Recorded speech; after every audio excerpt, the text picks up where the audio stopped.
For centuries, the battlefield was a place of movement. Cavalry charged, infantry marched, and whoever moved fastest usually won. But in 1914, that movement stopped. The First World War ground to a halt in the mud of northern Europe as machine guns and barbed wire turned the landscape into a meat grinder. To cross the no man's land between trenches was a suicide mission. The world needed a way to bring mobility back to war, and the answer was a landship. The idea wasn't entirely new. Leonardo da Vinci had sketched armored wagons centuries earlier, but the technology finally existed in the form of the internal combustion engine and the continuous track. In Great Britain, a secret project began under the cover of the Landship Committee to keep the German Empire from finding out what they were building.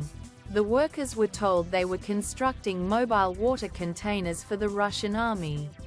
They called them tanks to maintain the ruse. The name was never meant to be permanent, but it stuck. In September 1916, at the Battle of the Somme, the first tanks crawled into combat. The British Mark I was a rhomboid-shaped beast that looked like something out of a nightmare. It was slow, deafeningly loud, and filled with toxic fumes that often made the crew faint.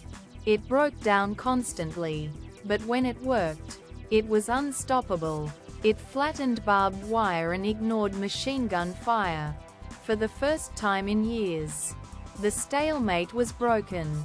By the time the Second World War began in 1939, the tank had evolved from a slow-moving support tool into the tip of the spear. The German military pioneered a new strategy called Blitzkrieg, or lightning war. They didn't use tanks to support the infantry. They used them as a concentrated force to punch through enemy lines and race into the rear. This era saw the rise of legendary machines. The Soviet T-34, with its revolutionary sloped armor that made shells bounce off. The American M4 Sherman, which won through sheer numbers and reliability. And the German Tiger, a heavy, complex monster that struck fear into every Allied tanker. This was the golden age of the tank, where armor thickness and gun caliber became the ultimate metrics of power. The battles became massive, culminating at Kursk in 1943, where thousands of steel giants clashed in the largest tank battle in history. By the end of the war, the tank had firmly established itself as the king of the land. During the Cold War, the design philosophy shifted again. Engineers realized they couldn't just keep making tanks heavier and slower. They needed a balance. This led to the main battle tank, or MBT, a single platform that combined the protection of a heavy tank with the speed of a medium one. The British Chieftain, the Soviet T-72, and the American M60 defined this era. The technology became increasingly sci-fi. Laser rangefinders, thermal imaging that could see through smoke and darkness, and composite armor made of ceramics and plastics that could withstand incredible impacts. The 1991 Gulf War marked another turning point.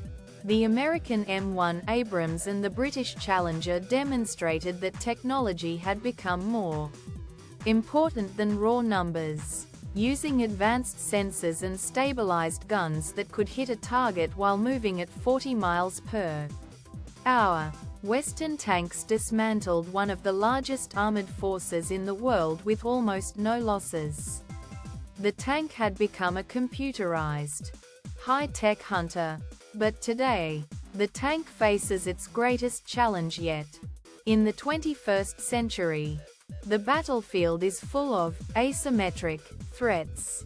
Cheap, shoulder-fired missiles and swarms of kamikaze drones can now destroy a multi-million-dollar tank in seconds. Some military analysts argue that the era of the heavy armored vehicle is over. Much like the era of the knight in shining armor was ended by the musket. Yet, the tank continues to adapt. Modern machines are being outfitted with active protection systems, miniature radars and interceptors that shoot down incoming missiles before they can touch the hull.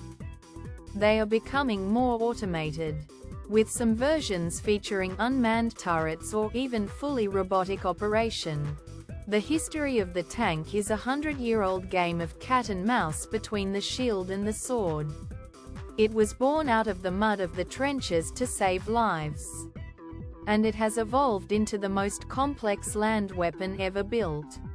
Whether it remains the king of the battlefield or becomes a relic of the past, the tank transformed the nature of human conflict. It replaced the horse with the engine and turned the tide of history through the sheer force of steel and fire.